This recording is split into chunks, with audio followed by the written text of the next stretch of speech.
Good evening, everybody, and welcome to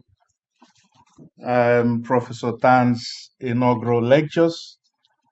I'm really delighted to see you all today. So, our Vice Chancellor, Professor McPower, Professor Keith George, our PVC for Research and Enterprise, Professor Laura Bishop, our PVC for Science. We are together in STEM. They're all here for this event. And Professor Jim Wang, our Associate Dean for Research in the faculty. Professor Tan, our really reason to be here today. Distinguished guest, Professor Tan's friends and family, and then ladies and gentlemen. It's a real honor and pleasure to welcome you to this inaugural lecture. This is the first in the series we are organizing for this academic year. An inaugural lecture is a very special occasion, and I want to make just 2 points before I come back to Professor Tan. First, an inaugural lecture is to inaugurate a chair, a professor in a given field. It is the beginning of the tenure, although he started in 2020. This event is to make his tenure successful and prosperous, not just for him, but for our faculty and, of course, our university. It is significant because it's a point at which we start planning for the future so that your tenure will be successful as we go forward. So, as I said, is to mark the success of the holder and to mark the success of his tenure for our university and, of course, for the faculty.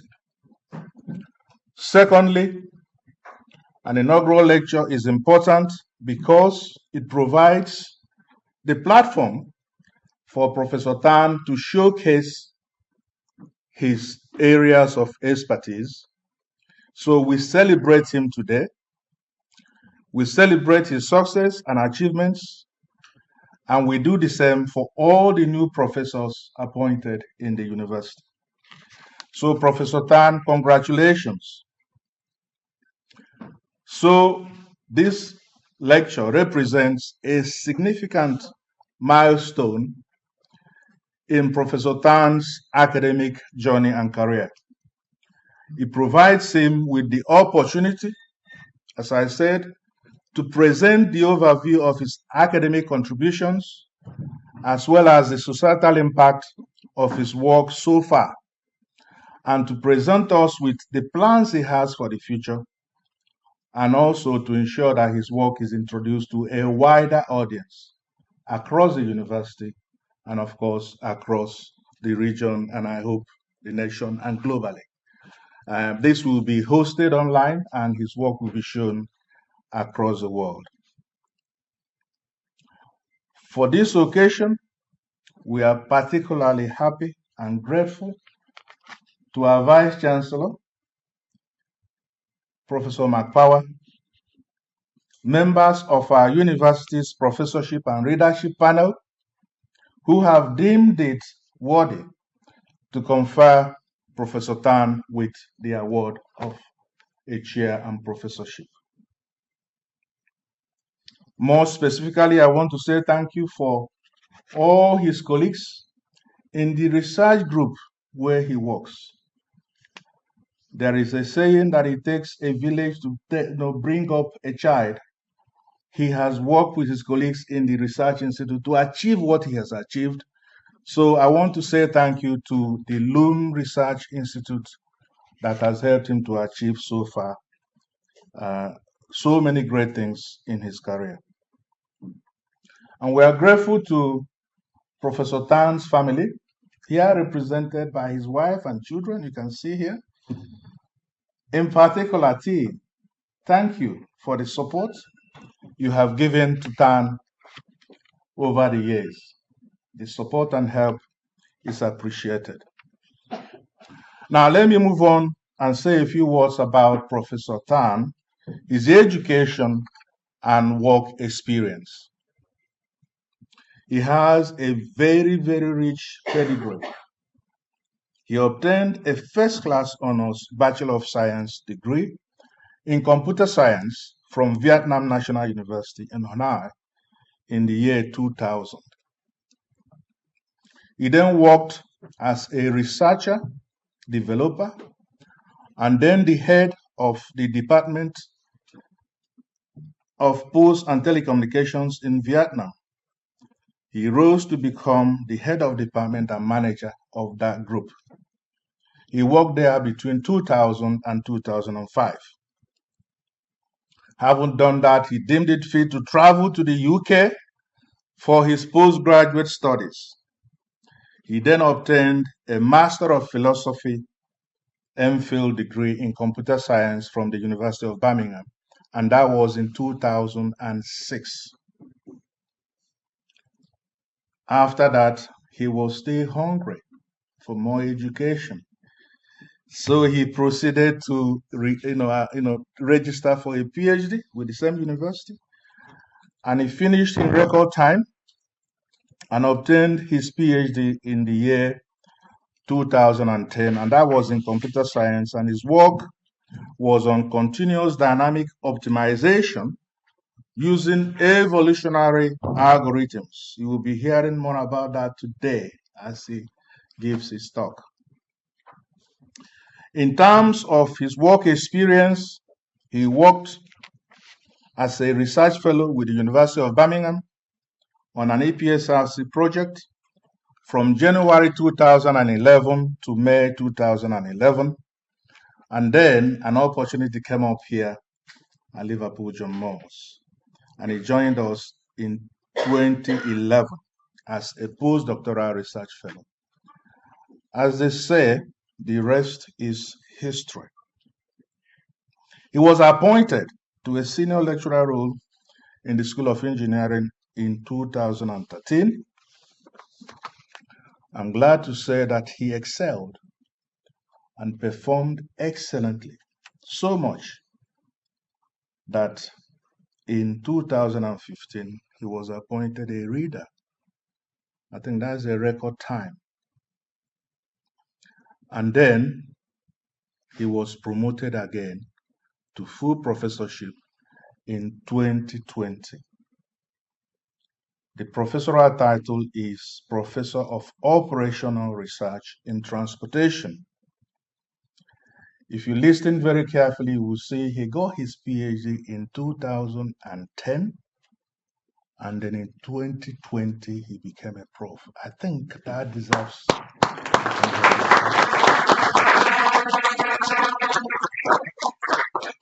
As I said, we are here to celebrate him, to wish him well, to wish him every success for himself, for our faculty, and of course the university. Okay, so we are wishing you well, that you will bring better outcomes from your research for our university. On behalf of us all here, our faculty management team and staff within the faculty, I want to thank Professor Tan for what he has already done. And I want to thank him in advance for this lecture. And I now tell him we are looking forward to your continued success as a professor in the faculty, to the benefit of the faculty, our university, Liverpool John Moores University, your industrial partners, Liverpool City Region Businesses and Industry, your postgraduate students you supervise, and your colleagues, even now and in the future. Thank you for what you have done. Thank you for your contributions. I'm going to hand over to you now to give the talk. We can't wait. Congratulations.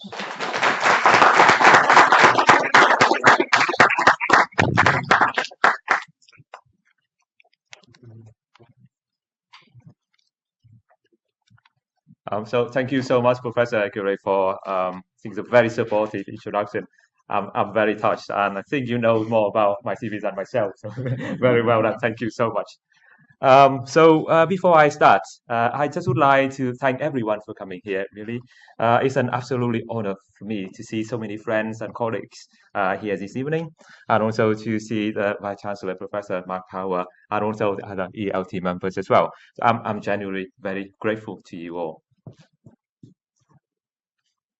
So I would like to start my lecture actually with a series of photos taken by myself about I think 70 years ago when I first joined when I first came to the UK, and I would like your attention to this photo here and have a look at that.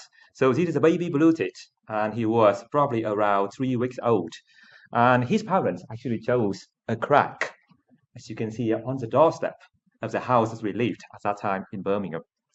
And this crack has been the bird's only window to the outside world for 3 weeks. And for a while, I think he has been um, paying attention to this particular fly that I circle here. And I think to him, that fly probably posed a kind of yummy food that he would never be able to get. But also, I think a friend coming to visit him from the outside world. Now, let's pay attention to his facial expression when the fly decided to go away. Look at that. Yeah, I couldn't stop laughing myself as well. So, so the blue tit has been there for 3 weeks, and now he decided that that is enough. Enough is enough. I'm going out. I will fly out. I will chase that naughty fly, and I will explore the world. So out he went. Look right, look left, take a deep breath, spread his wings, and off he flew. But where was this baby bird going? What would happen to him? And would he survive? I'm going to tell you about this rest of this journey at the end of my lecture. Hopefully by that time I have not made you fall asleep. So the reason why I would like to tell you about this story is just because 3 reasons really. First of all, the moment the bird flew off from the nest actually was the time that I started my PhD. So really that the starting point of this bird was also the starting point of myself, of my proper research career in the UK. And second, for these birds here, I have learned so much from them. And actually, through learning from them, I actually have been able to apply so many things to my research. Which I'm gonna hopefully be able to show you some examples of that. And finally, I was really fascinated by the fact that his parents, this family birds, they actually chose the doorstep of our house as their home. Okay, not the roof, not the wall, but the doorstep where so many people going out and in. So I think this shows me how incredibly intertwined ourselves, human and nature, and also it shows that nature could always find a way, and it also shows us that nature and human could actually live together in harmony. Right. Okay. So you saw my title is Back to Nature, Nature Inspired Optimization. So that really is a central theme of my research career at LGMU, and really to learn from nature and then try to help the society to do our things in a better way, and also try to make things more sustainable for our society and for nature and for environment. Just like when we look back at the start of that baby bird, I would like to reflect and look back at where I started as well, and reflect on the inspiration that I got from nature and how I got here today. So if you could please bear with me, that's probably just a couple of minutes, and then we'll look back and then I will get on to my current research. Okay, so I originally came from Vietnam, as Professor Gray has already mentioned, and it's the country here in the map. You can see I actually have two laser pointers that I can point to two screens at the same time. So I'm not working very well on that. I'm trying. Anyway, so and I was from Hanoi, okay, with the capital. So Hanoi at that time, late 70s, was very different to what we have now. So Hanoi at that time was much poorer, but also was much cleaner and much closer to nature. And that was the Hanoi that had lots of lakes rivers, swamps. And where I grew up, actually, which is next to swamps, you can see here. Unfortunately, I didn't have any photos because camera at that time was very expensive and we didn't have access to any camera or photographer at that time. However, I have the next best thing. And that's a drawing from my daughter Emily here. So I think what she drew, I think it actually reflects exactly what I wanted to tell people about Hanoi at that time. There is only one tiny thing that is not right, Emily, and that is me. I'm sure I wasn't that handsome, so so you're really flattering me. So thank you very much, Emily. Anyway, so while growing up in this, so instead of having teddies or stuffed toys, I actually had the animals around me to play with. And instead of watching Teletubbies, I instead I think read the lecture notes from of my late mom, who was a biology teacher. So I still remember this photo here. And some of you might recognize it's a very famous mural by Charles Knight at the 1927 about the dinosaurs. And also, like many other children at the time in our country, we basically had to make our own toys. So we do that, make our toy using the resources from nature, and also try to inspire from nature, and then try to make things that can actually help us to get closer to nature. So this is an example. It was a monocular or telescope, whichever way you look at it.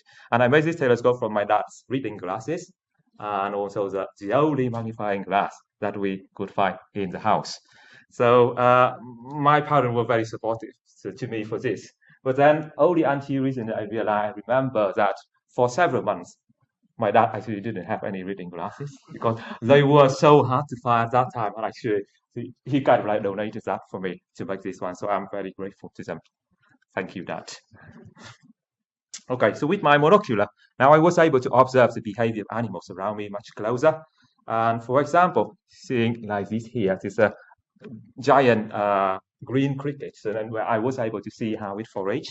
And then that actually have a significant impact on my research in the future, which I'm gonna mention about later.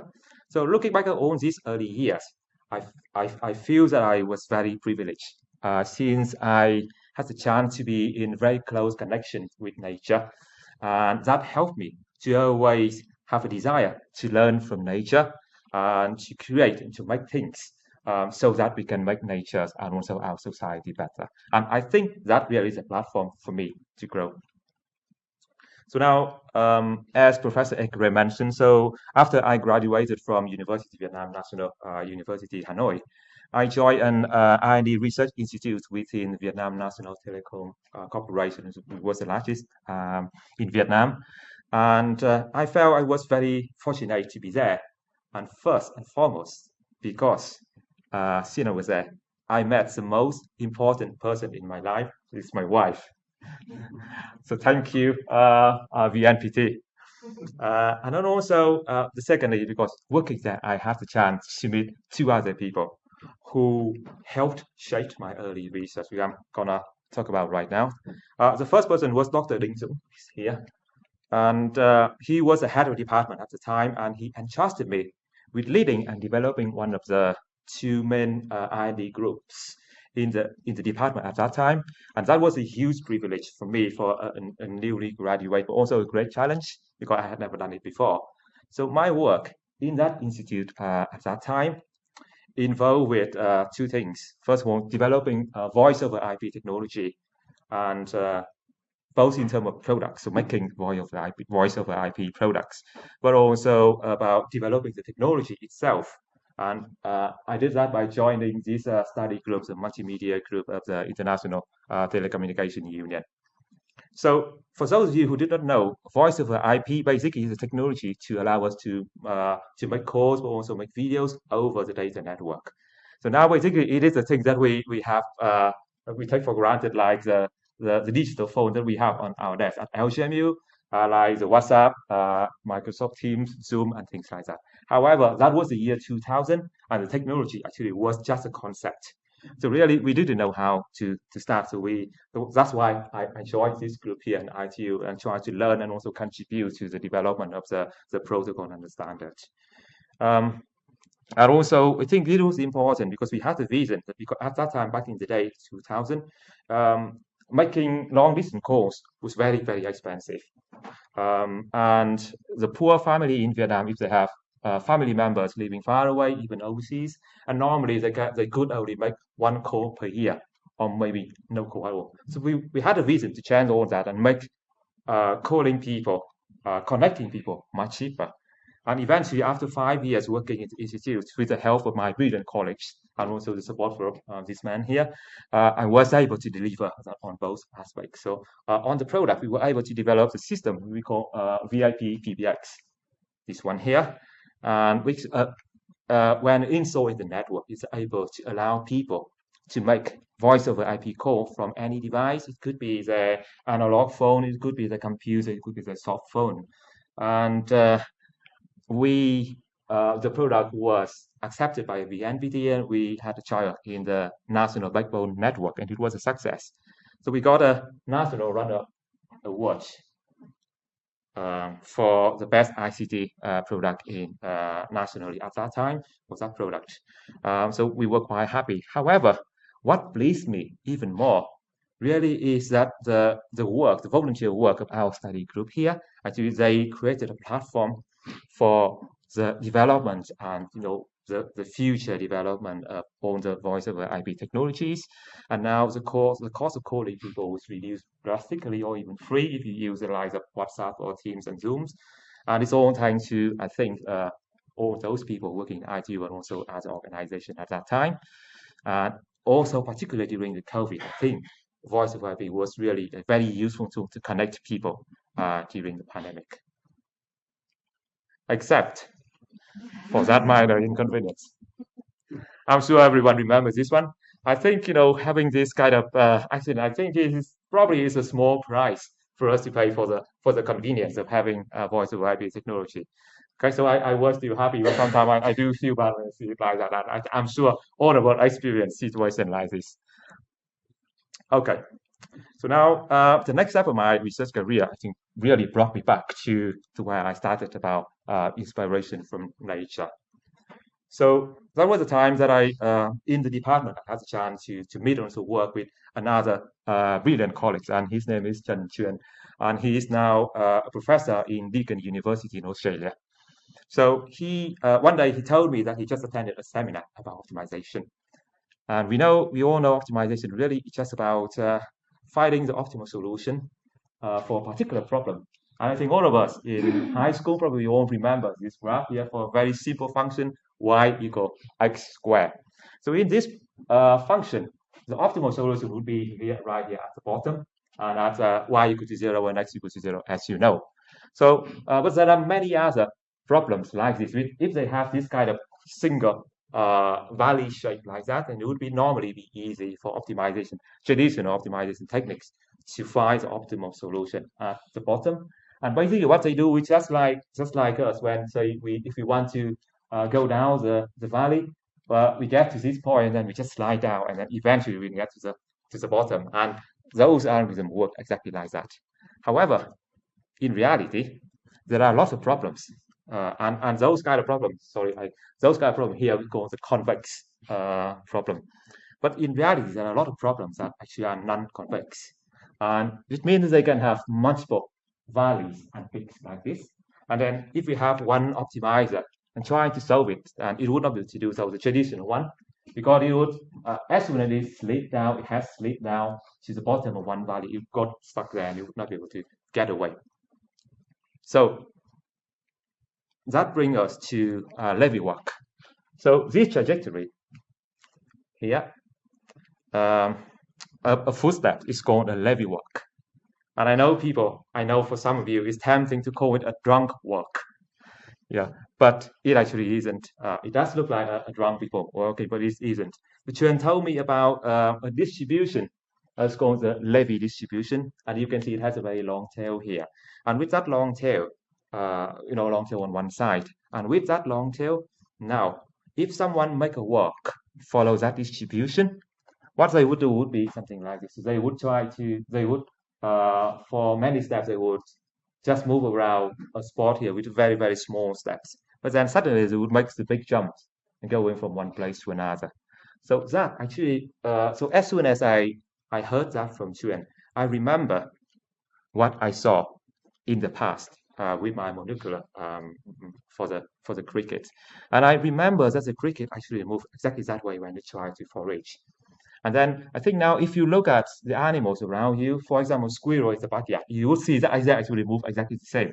You will see that they would try to like jump around a spot and maybe try to dig in some of the nuts that or stores, the foods they have stored there. And then suddenly they will make a big leap and then go into another area and again jump around that spot and so on and so forth. So that actually kind of like follows this movement.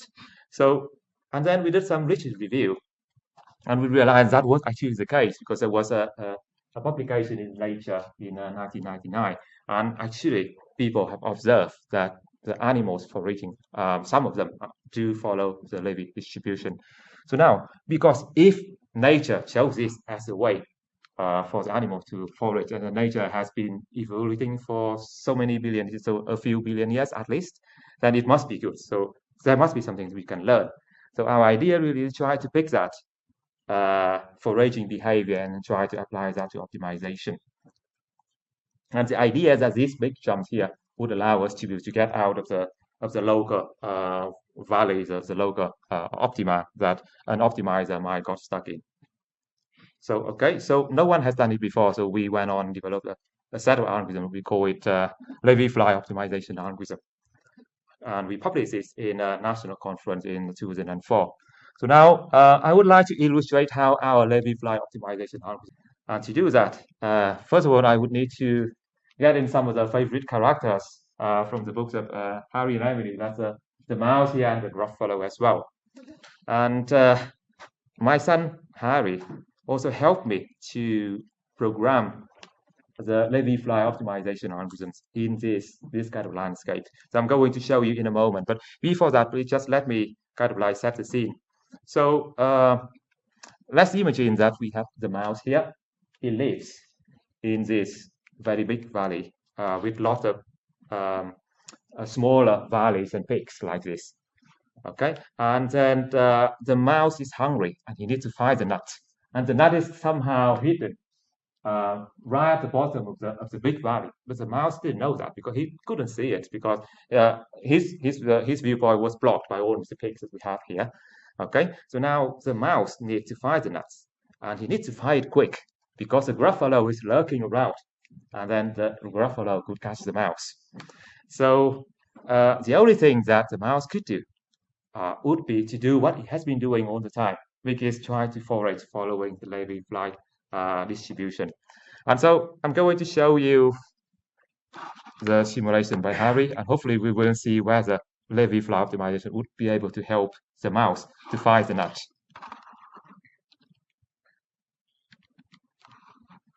Okay, so first of all, so just want to again give a little bit more context. So this function that I show you on the slide is actually a quite famous function. It's called the Rashidin function, and normally people use that to test optimization algorithms. And if you zoom in, sorry, you will be able to see that actually there are more peaks than it shows you. Somehow I just cannot zoom, so just forgive me. But actually it has thousands and thousands more valleys and peaks. It's smaller, we cannot see here because the resolution of the plot is not very high. However, let's assume that we are the owl in the gruffalo story. And so we can fly above, we have the bird eye view. So we are going to look at this landscape from above. So the nut would be somewhere here, but the mouse would not know that. So now let's try to see how this would work. Okay, so we have the nut here. I just magnified it. It's very tiny, but I magnify it so that everyone can see it. And now let's say we start with one mouse. Okay, so you can see the mouse starting as that. So before we move further, I just want to explain a little bit regarding the behavior of the mouse. So it will start randomly from any place here initially, and that would be the green point here. And then each day it will make a number of moves. As you can see here, we follow the levy fly distributions. And it will stop at the red point here. With the point that it stopped would be the red point here, and it should be able to find the best solution, which is in yellow. But I think yellow is the wrong wrong choice of color because I couldn't see it somewhere here, but it is somewhere here. There's a yellow dot that the mouse has found. Okay, so that's for the first day, and then the mouse would remember the best spot that it has found, the yellow spot, and then the next day it will start from that point. Okay, and then it will continue like that. So now let's see how long it's going to take for the mouse to be able to find the nut. Okay, you can see that is now we can see the yellow dot now. The direction of movement totally random. So that's why you can see the mouse actually kind of like moving away from the nut. It doesn't really matter as long as it's able to find a yellow spot that is better, then it will move there. And you can see it's quite quickly it has found the nut. Oh dear, run mouse run. Okay, so that is for just one mouse. So we can also improve it further. So if we have like in reality, so you can have a group of mice, and they could work together in a way that they work independent. However, the different mice probably would know which mice actually has got the best food, and then they would try to follow that mice and then try to get to that area. So that is what we're trying to do. We try to simulate that as well. So now you can see there's a lot of mice running around. Hopefully they will be able to find the nut quicker. And you can see quite a lot of them try to circle around the nuts already. But this is the random process. So yeah, it starts now.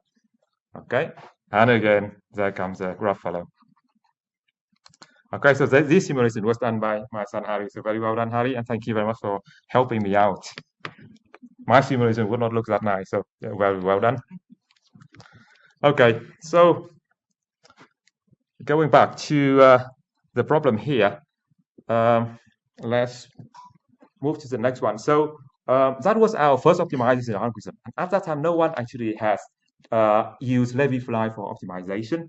So we, in fact, were the first to prove that this foraging behavior actually, from nature, actually could indeed be quite useful for optimization.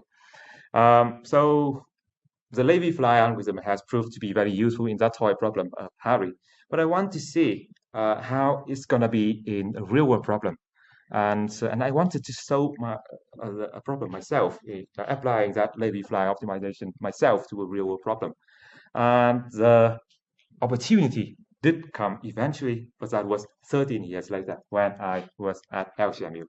Okay, so I'm going to talk about that. So at that time, together with one of my PhD students, Ran Wang, who is now Dr. Ran Wang, I was working with pupils, especially at that time Gary Pakistan, who is a deputy COO of Pewpots, and also a few other ports overseas as well. And one of the problems that we discussed and tried to solve was the bird allocation problem. So let me explain first what is the bird allocation. So what we are seeing here actually is Port of Liverpool, and we are looking at an area in Liverpool where we have two container terminals, Liverpool 2 here, and the old Liverpool terminal here as well with two docks. This one a Glaston dock for biomass, and this one is a Royal Seaford dock. Okay, so for each of the dock here, you can see there's an area, or terminal, you can see there's an area where ship can actually stay, and that is called the birds. Okay, so now on the side of each dock, like this one, for example, there could be multiple birds because you might be able to allow multiple vessels to stay, as you can see here on the screen as well. So now for some areas with very high tides like Liverpool, the sea level would constantly change throughout the day due to the tide. And in this situation, unless the port is a deep water terminal like Liverpool 2 here, then you would need to have a system which is called the lock system to be able to retain the level of water inside the dock. The level is always high, so that vessel would not get stranded. And so that is the lock system that you can see here on the screen. Okay, so now the lock system was perfect for that purpose. However, with the lock system, now vessel would only be able to get in and get out during the high tide, and it means that during low tide they would get stuck there. Okay, and that could have a significant impact on performance as well as environment, which I'm gonna show in a moment. Now I'm just trying to show you how it would work. Does it run? Anyway, never mind. I think it is. I have a simulation that I did for pupils, it was running before, but it doesn't run.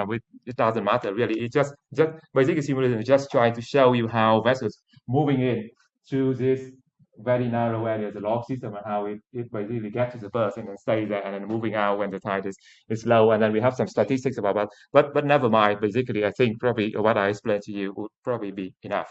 So now, why do we need to optimize the berth allocation? And there are three reasons for that. The first one is the cost. So it costs a great deal for a vessel to stay at the port. For an average container ship like the one that normally visits Port of Liverpool, it would roughly cost $40,000 a day for the ship to stay at the berth, according to this research. And the second reason is time. And previous research shows that most of the delays for vessel schedule actually come from the time that the vessel actually stay at the berth. So again, the more the vessel stay at the berth, the more delayed it's going to be. And finally, and to me, the most important is the environmental impact. So a ship, when it stays at the berth, even if the main engine might have been switched off, you still need to keep the auxiliary engine to run for electricity and things like that. And that will still release a huge amount of emissions, you can see here.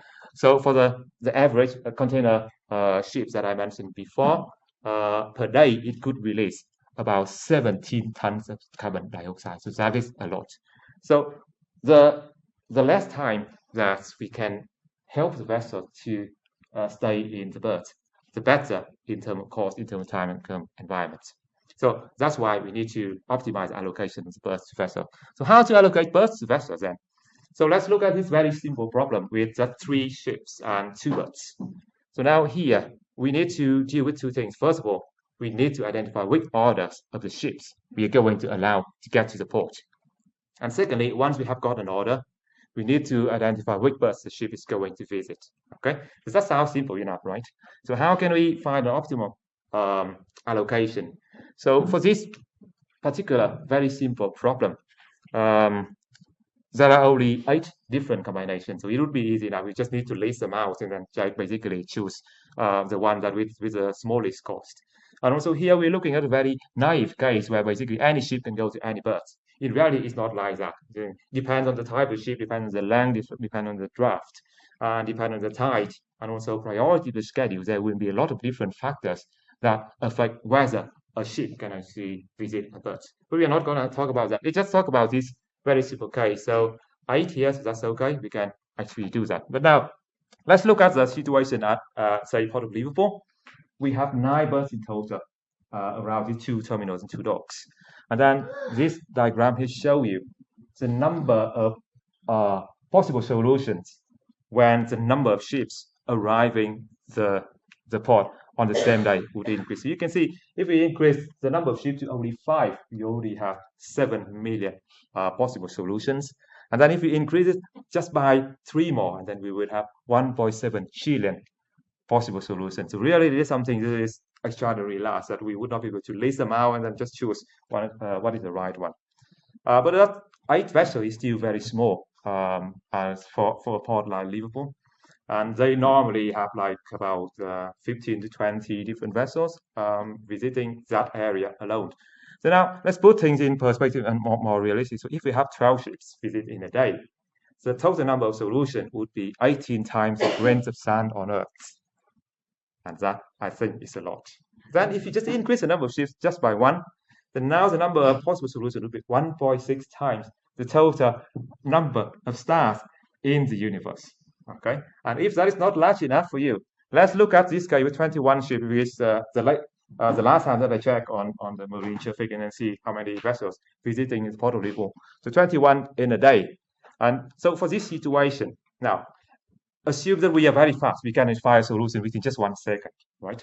Now, in order for us to be able to list all of the solutions, we would need 13 million trillion times the age of the universe, which is 13.8 billion years, by the way, to be able to list on the solution. This is extraordinarily large, and it shows the need to have an optimization algorithm rather than doing that kind of exhaust search. So these are extraordinary numbers, yes, but they are no strangers to us because practically it is the same for most of the real-world problems that we have to deal with. They all have extraordinary large number of search space that we need to be able to identify the optimization solution still. But optimization, how would we be able to do that? Now, the mouse say I can help with Levy Fly. So let's give it a go. Okay, so just want to remind people that so previously with the Gruffalo the nut problem, this is how the mouse managed to find the nut. So he tried to move in this in this trajectory, and some combining many small steps with a few big steps. Okay, so a few small jumps and then a few large jumps. So how can we encapsulate that in an optimization problem like the bird allocation? We could do that. So let me illustrate it very quickly. So assume that we have 5 ships coming in, we only have 1 bus. Okay, so this problem then we use to basically just try to identify the right order for the ships. So now a small jump in this case probably would be just like this. So you can keep most of the order of the ship, but you just swap between ship 4 and ship 3, so something like that. Now a big jump could be something like you basically swap all of the you basically reshuffle all of the orders all over. So the solution would have totally different order. So by doing this kind of thing and then try to just memorize the best solution and perhaps try to interact to have some interact between the different individual different searches, and we should be able to optimize the problem. And with it, so Ryan and I, we apply this to many different test cases and many based on real data from real ports, including our port partners, which I'm not allowed to show. But this slide here shows the result for the data from Gioia Tauro, which is Italy's busiest container port, and also one of the busiest in Europe. You can see the algorithm performed pretty well, significantly better than the commercial software. And more importantly, you can see here, it managed to reduce the vessel waiting time up to 29%. So I think that is significant because that means it would be a big reduction in cost as well as emissions. Okay, so we have talked about learning from foraging can help with optimization. Now I would like to very quickly give another example how we can learn from natural evolution. So after Navy flight, as Professor Ekela mentioned, so I left Vietnam for the UK to study in University of Birmingham. And I joined a world-leading group in natural computation and under the supervision of Professor Xin Yao here. And here I developed a number of algorithms that some basically are based on natural phenomena that have not been applied in optimization before, like Levy fly, but also some based on popular nature-inspired methods like evolutionary algorithms. So what is evolutionary algorithms? I would like to just show you an example. So the evolution of the two foxes. So researchers believe that the ancestor foxes appeared in Africa about 7 million years ago. And then as time goes by, they spread across the other continents and then they evolved into the different environments there. And then so we have, for example, the Arctic fox here. They have evolved so that they can have the white fur during the winter season. We have the Phoenix fox in North Africa with very big ear, allow it to dissipate heat as well to be able to hear much better. And then we have the red fox, basically almost everywhere in the Northern Hemisphere, including the UK. So now you might ask me, what is the evolution advantage of the red fox? Because it's red, right? You can see it from very far away. You can spot it straight away. The interesting thing is that so the fox has evolved so that its fur is orange or redly orange, not for us, not for human, but for its predator and also prey. So those prey and predators of the foxes, they actually are color blind. The color blind in terms of the green and orange color. So to them, orange or green, they look exactly the same. So the fox would blend right in a forest or in a grass or something like that, and its prey or its predator would not be able to see that. So that's why the red fox has been so successful. And now, according to my daughter Emily, in the future we might have rainbow fox. And why? It's because they might evolve to live in cities. And then the rainbow fur here, the rainbow color, might help it to blend with the different city lights in the city. Whether she's going to be right, we will see.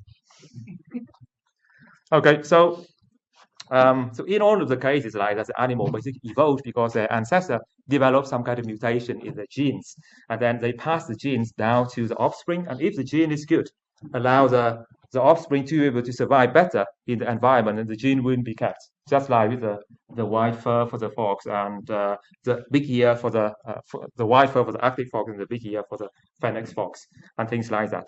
So this basically is also the principle that evolutionary algorithm is about. So now I'm going to show another simulation by Harry. I will try to do it very quickly, because we have a few other things to cover as well. So let me see. Okay. So now let me set the scene first. Assume that here we are on Mars, and we have this Mars rover here. And the task of the Mars rover is to navigate its way to the alien. It doesn't know where's the alien. It doesn't have a map. It doesn't have a camera. And all the things that it has is only a collision sensor. Whenever it is about to collide into something, and it will basically just go back and try another solution. And it can only move in the I'm sorry, it doesn't look very clear, but it can only move in this orange area, and the red area basically are the rock canyon. So basically, it cannot move there. Okay, so let's try that. And I will, while we're doing this, I'm gonna show you the solution. Okay. So now, what evolutionary algorithm is trying to do with this rover? You can see initially it's kind of like moving randomly, and some of the trajectory is pretty good, but some are really bad. And you can see all these trajectories are here. So initially, evolutionary algorithm will try to generate multiple random trajectories for the rover. And then the better one, like the one that go all the way down, will be kept. And then it will basically be used for the next generation because it's the better one. And then they will add some mutation to that trajectory and so on. And eventually, hopefully, we will be able to have the perfect trajectory to get to the point. I don't know whether we have time to do it. Let me try to see if it can do it. Sometimes it could be quite slow. If we can do it quickly, then we will do it. Otherwise, we will. Yeah, it looks like it's doing okay. Yeah, okay, got it. Yay. Okay, so now you can see it's a perfect trajectory. So you can see just basically just a random process following natural evolution. It actually can help this rover, which doesn't have any knowledge about Mars or the path it is going to be. It is managed to find the rover. There might be a situation like this. I'm not going to show because we're running out of time. So once the rover has already found a path, there might be something happen to the way, like you can see a huge landslide here on the path, and then the rover would need to change its weight and need to adapt. And again, natural evolution can help us to do that. But then we can give natural evolution, because natural evolution normally is quite slow. So we can try to give natural evolution a little kick and to make it work better, like this. I'm not going to show, but it is one of the research that we have been doing to try to kind of like deal with situation like changes and things like that. Okay, so again, this is a simulation done by Harry. So very well done, Harry. Thank you. Oh, not this one. Where was it? Is this the one that I'm showing you? Yeah, it is. Apologies. Okay, moving on. So during my time at University of Birmingham as well as LGMU, I think we have been working extensively on this kind of algorithm. And at the time at UOB, University of Birmingham, I feel very privileged to be part of that world-leading team there. But I also wanted to apply my research into, apply the fundamental research that we have developed into the real-world application, and to be able to see the impact of that on people, societies, myself. And so I had been waiting patiently for the right opportunity. And as Frank Sinatra said, the best is yet to come. And this is the best opportunity for me. Then came that opportunity from LGU. So as Professor Ekera says, that was an advertisement for a postdoc position. And I still remember that interview like it was yesterday. And I was interviewed by this gentleman here. You all know them, Professor Zai Yang, who was the lead of the project at that time, Professor Jean Wang, Professor Ian Jenkinson, and Dr. Steve Bonser, who had already retired. So from the interview, on that day, I learned that this was an EU project to develop an autonomous vehicles in the port. So I thought, yeah, it's not a Mars rover. It is autonomous, nevertheless.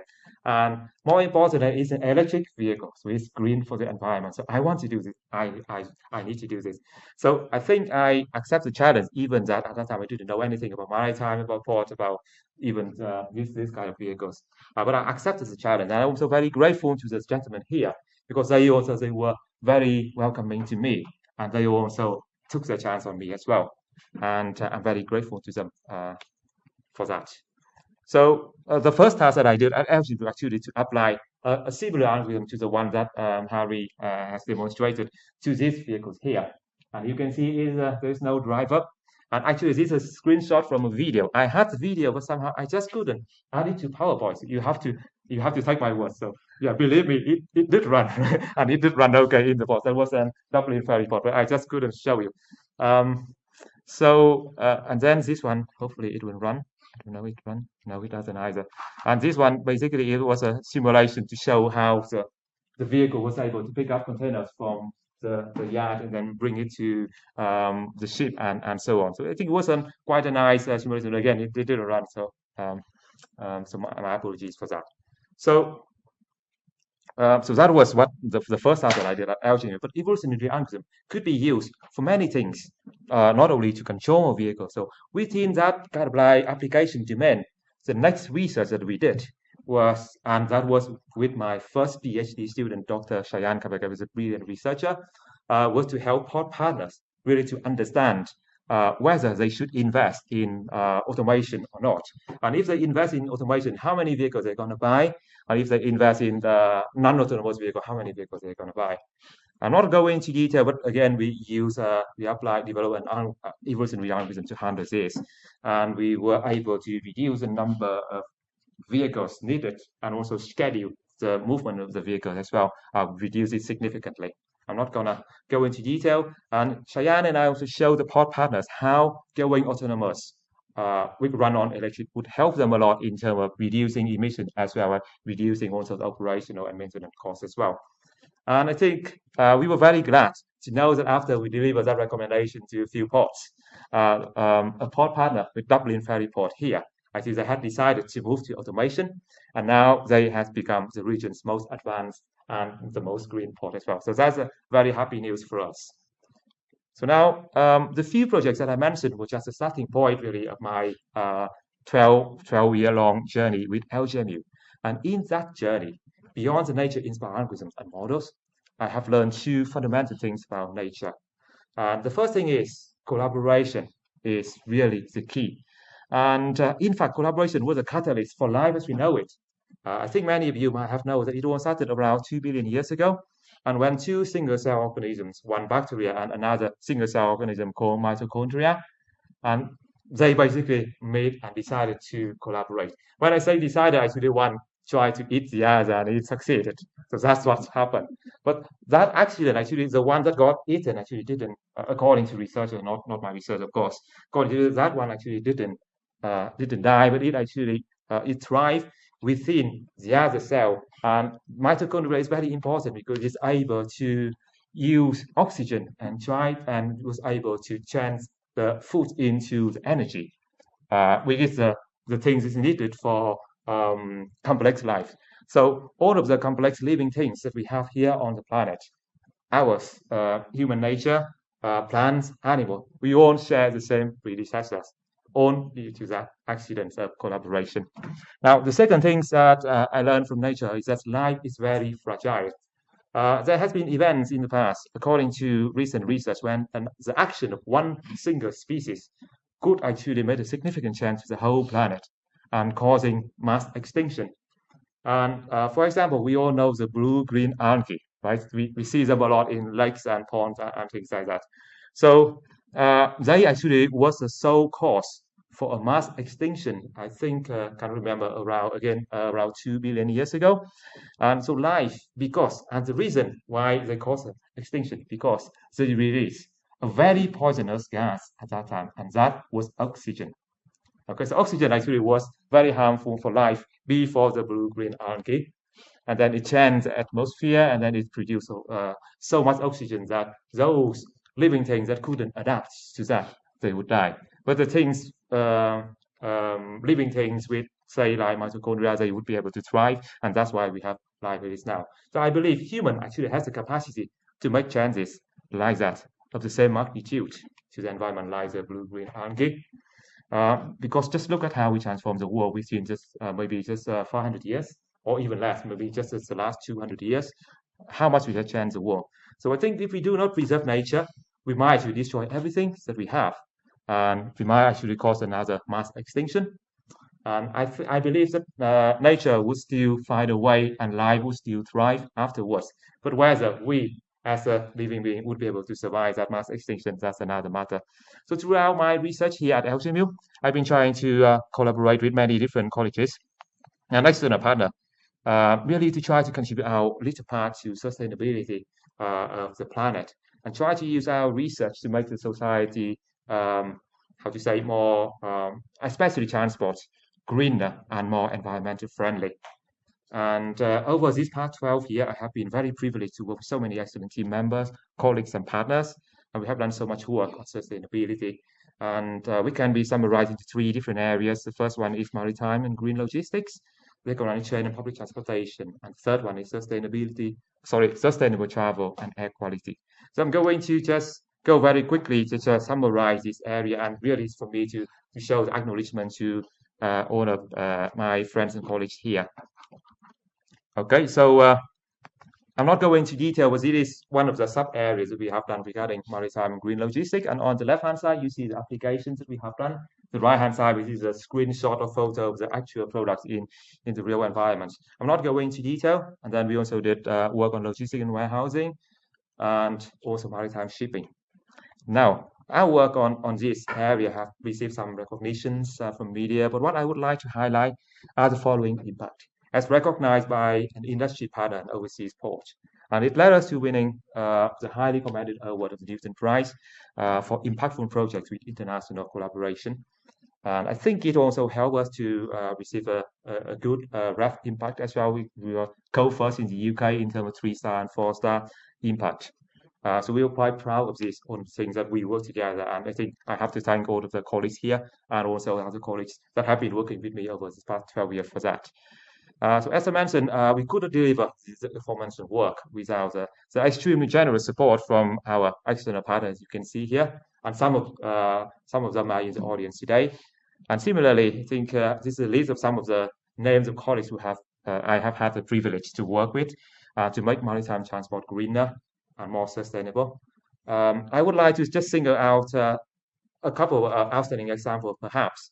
For example, Dr. Shayan Kabagat, who was my first PhD student, also Dr. Ranwang and Dr. Shali Little, my brilliant postdocs, and Professor Zaili Yang, Professor Jin Wang. I think they are my first manager and then my current manager.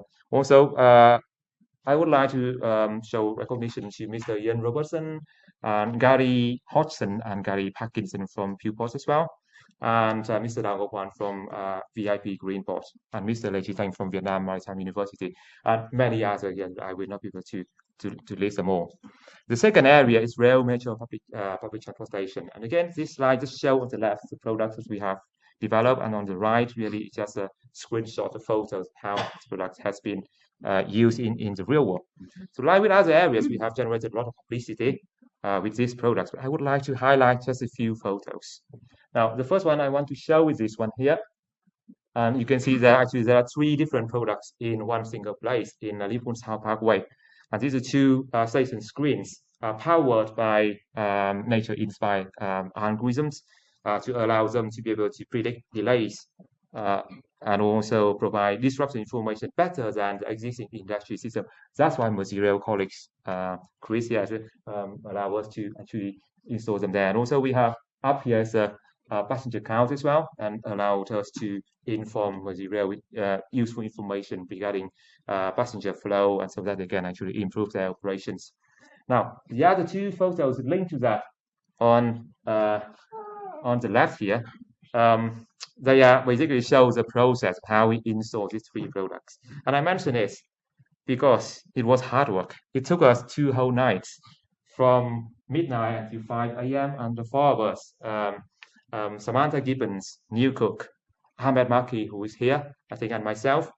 It was a bitterly cold autumn night, just like today. And then the 3 of them, they had to be there and then to make sure that everything was installed okay. So it was hard work, but I can tell you it was even harder to just stay awake because there was no coffee shop on site. So now the last photo here show another project that again we deliver to Material, and particularly thanks to Chris Austin, who is here with us today. And this one is being used by Professorial staff. And again, special thanks to Alan Palland, Tony Morris, and Adam Worthington, which I think are in the audience today, as well as Rinchen Tulata. I think he might be here today as well. I haven't seen him actually, but I think he's here, and Nick Cross as well. And really, for these two projects, as I mentioned, I really would like to thank Material colleagues and Chris, but also Sheen, Dave Stamper, Sheen Matthew, Chris Ellery, Neil Young. I think some of them are in the audience. They were extremely helpful and supportive and very kindly help us to basically carry out the trial on the network. So thank you very much, Chris.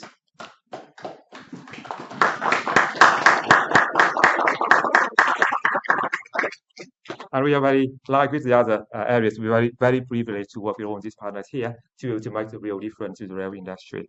And this slide again shows some of the representative colleagues that have been helping me to apply nature-inspired research to the rail environment.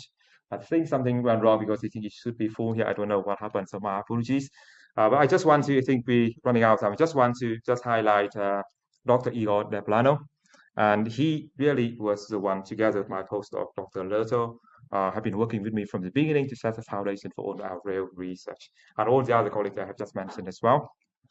The last area is active and sustainable travel and air quality. And again, on the left, you see the product, and on the right, basically how they're working in reality. And again, here the media publicity of the products in this area. Just want to pick a few examples of the products themselves.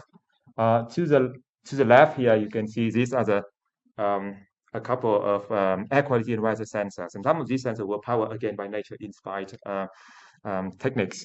And these sensors will link to an LGM dashboard that has been used by over 60 local authority users. As the next photo represents research done in partnership with DFT. And here again, we use another nature-inspired method, artificial neural network, and then try to detect potholes for cyclists just using the mobile app, just using the data from the mobile app. And then the data can be sent back to local authority for maintenance. And then the next one here is you can see some of our air quality sensor, and we basically doing a co-location. Oh, by the way, before that, I almost forgot. Here, very small, here you can see also the mobile air quality sensor as well. And we can basically carry them around, and we actually install them in some of the high schools in the Liverpool City region. And thanks to Lee Davies, who I think is here today as well. Haven't seen her, but I think she is here today, and she helped us a lot with that. And then with this so here we have our air quality sensors and co-located with the DEFRA air quality station with all the tanks from the Sefton Council. I think Becky is here, and Greg Martin. I don't know whether he managed to make it. And some of these air quality sensors will also be installed, hopefully in a couple of days, in Liverpool Royal Hospital as well. And I think some of the colleagues of Liverpool Royal, I can see Stewart and also Nicola there as well. So thank you very much for your support on this as well. And finally, I think the last one I want to show is this smart green journey app that Professor Ekre mentioned before. So this one is an app that we developed to encourage more people to do active travel. And it was adopted by the Metro Mail Active Travel Campaign. And thanks to the support from John Smith, Barbara Wade, and Ryan Oakes from the C8. Hopefully you can see some of the faces of them here as well. So we're incredibly fortunate to have the opportunity to work with so many partners in all of these areas. So these are our local authority partners. But then these are also many other partners that have been supporting us in sustainable travel and air quality. And sustainable travel and air quality is really an area that I think helped me to bring so many people together. And I needed more than 2 pages, as you can see here, to list all of the people. So special mention probably would go to Diane Fitch and Dr. Igor De Plano again, because they were the one, again, working with me and creating some of the major programs. Also Neil Cook, Adam Whittington, and Amanda Wilson. I think both of them are here today as well. And so without the support from all these people, especially colleagues from the CA and Airways, and also some are in the room, we would never be able to be where we are now. So in the final few slides, I know I'm running out of time, my apologies. I just want to talk a little bit about leadership and mentorship in LGMU. And again, I will try to reflect that with what I learned from nature. First, I would like to say that I feel incredibly lucky to have 3 unbelievable mentors who have been there for me since the first time I have been to LGMU.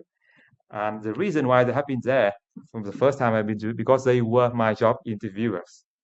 Okay, so they are, I think the first one is Professor Zai Liang, who was my first manager and who supported me with the first PhD students, really the platform for me to grow. And the second mentor is Professor Ian Jenkinson, and at the time he was the head of School of Engineering. And just like the current head, Dr. Christian Matthews, who is here in the audience, Ian showed great understanding and support to help me to carry out my research and to navigate through my heavy workload. And the third mentor is Professor Jin Wang, and who is my current line manager, but also associated research of the faculty. And I think he really sets an outstanding example for all of us in the faculty, not only in terms of having a very successful, setting up a very successful research environment in fact, of founding the LOOM Institute, but also because he continuously, selflessly support each individual staff member to grow. And his office door, like with the others that I mentioned, they are always open and he's always available to help despite his busy schedule. And incidentally, these three mentors that I had, they are also part of the leadership of the faculty and also the school. And really what they show in leadership and mentorship also reflects the wider leadership as well. And my team and I received so much support from all the PVC faculty, past and present, Professor Ahmed Al-Shamar, Professor Mike Riley, in the past and now Professor Andy Ekere. And received the same support from head of school as well, Professor Ian Jenkinson, I mentioned before, also Dr. Christian Matthews, and also a huge amount of support and guidance from our team of subject heads as well as program leaders. I'm very grateful to them all for that.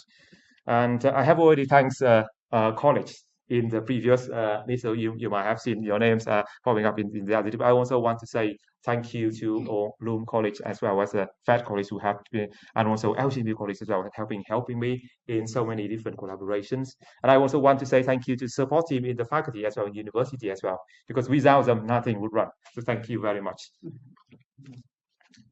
Now, for the leadership and mentorship team, I hope you don't mind because I want to illustrate your brilliance with some geese photos taken by myself. Okay, so I hope you don't mind. Okay, so I think this one here. Well, basically, I think it basically show I explained itself really. So thank you for pulling all of us together in a line and lead us through so many challenges. And the latest one was the difficult COVID time. So thank you very much for that.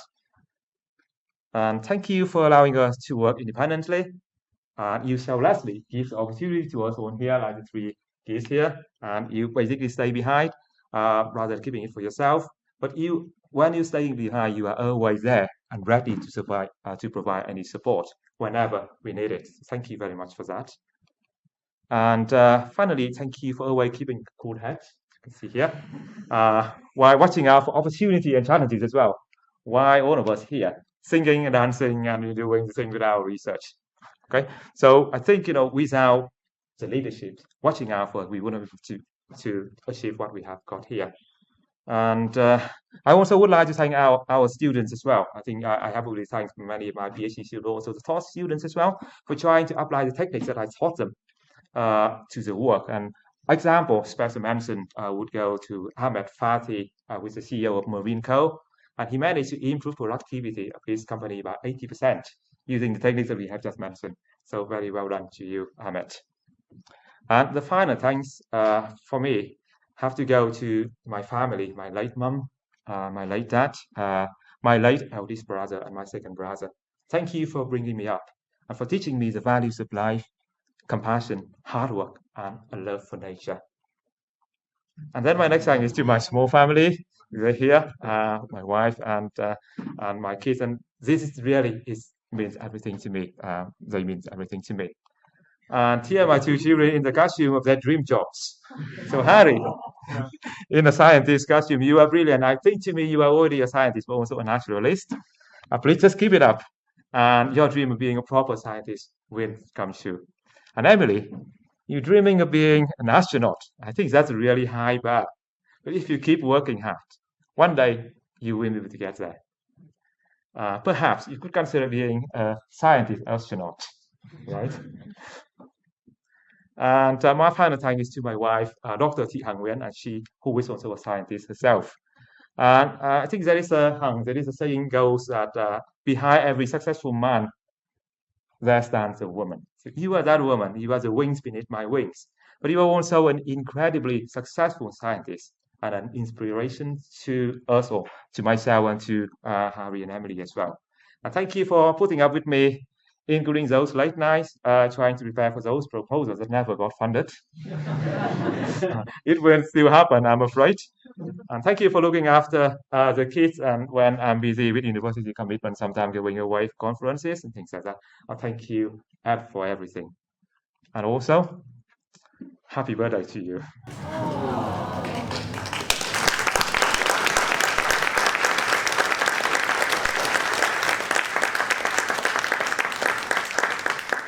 Thank you so much, everyone. Just one final thing before I finish. I promised that to show you the rest of the blue teeth journey. So here it is. I will try to go quickly. So the blue teeth flew out, and suddenly he felt so small and so lonely and so scared in this big strange where you can see the look of his face. But this doesn't last long because his parent would come with love, with food, and with guidance. And not only one parent, two parents came along. And gradually, the baby bird would grow strong. Now he could confidently fly out and start his independent journey. But being independent is tough. Life is tough being alone. He could not 5 foot, and when he could, he was chased away by bigger, stronger birds like this pesky great teeth here. And winter is coming soon. What could the young bird do? Fortunately, the young birds came across some older, more experienced birds. His mentors here, and they very happily allow the young blue-tit to join their flock. Okay, and they work together to 5 foot. And with the help of these mentors, the young birds soon realize the values of working together. Flying together in a flock in winter, and that actually is true. I have seen them many times, combining different bird species. Like here you can see green finches and blue teeth, but there are many of them. I just couldn't keep them all in one single frame. And they work together not only to 5 foot, but also to avoid predators as well. That is very, very interesting behavior from these birds. And finally, even the previous pesky and bully great-tit here now also collaborate with our blue-tit. And together they share their fruitful findings here. And with the help of his friend, the young blue-tits grew stronger and become more experienced. And together with his friend, they survived the winter. So now, in the next spring, our blue-tit now has successfully started a family of his own. His journey continues, as does mine. And I think that's all from me. Thank you so much.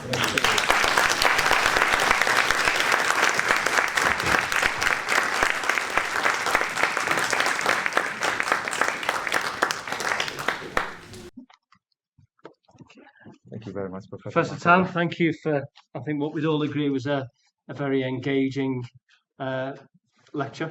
Thank you. It's the first time I've ever heard academic colleagues described as geese, but I'll bear that one in mind for the future. My apologies. I think, but what this evening does demonstrate actually that we are amongst a community of absolutely exceptional academic colleagues, not just you, but colleagues in the room. And can I just ask everyone to give ourselves a round of applause for what is a wonderful academic community.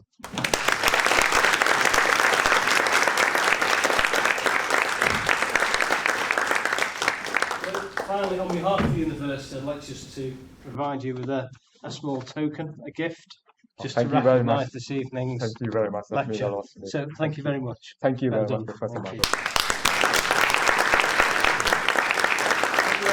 you.